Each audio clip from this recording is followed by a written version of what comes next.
Šodien mēs esam Kalsnavā. Objekts ir nodots eksploatācijā, šodien svinīga atklāšana. Mūsu kolēģi, viesi, ministra kungs, Krauzes kungs arī ir ieradies un vēlam mūsu sēklu un stādu darbiniekiem veiksmīgu darbu šajās jaunajās telpās. Prieks, ka šeit ir tik silti un jauki šādā lietainā dienā, un tas vien norāda jau, ka te jau tāda laba sajūta ir, un ja ir laba sajūta, laba aura, tad noteikti, es domāju, viss arī nākotnē būs labi.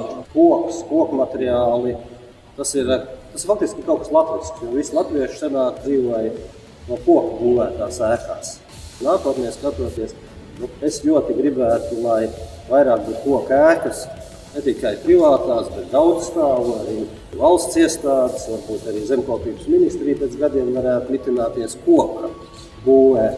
Un līdz ar to mums ir vajadzīgi, protams, labi meži, un lai izaugtu labs mežs, ir vajadzīgi labi stāvi.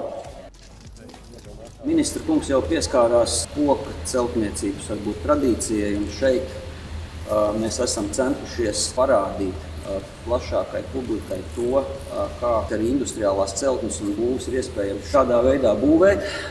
Un kopumā te ir iestrādāta ar apdaru kopā ap 600 kubikmetriem koksnes.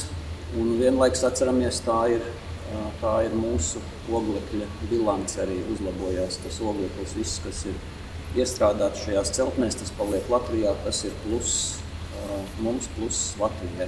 Komplekss ir gatavs praktiski tikt izmantots visā varenībā un esībā, kādā viņš ir.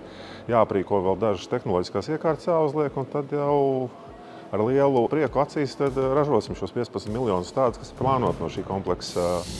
Mēs nostabilizēsim un apliecināsim sev kā vadošais stādu ražotājs Baltijas reģionā. Un šis komplekss ar visu modernu aprīkojumu un energoefektīvajām iekārtām katrā ziņā palīdzēs mums arī saražot lētāku šo stādāmo materiālu. Un turpināsim pielietot, protams, jaunās visas tehnoloģijas, kas pasaulē ir, lai mēs stādus gan varētu arī preventīvi apstrādāt ar alternatīvajām stādu apstrādāšanas metodēm, kā arī, protams, nodrošinot šo uzglabāšanu lielā apjomā un izsniegt stādus klientiem vajadzīgajā laikā.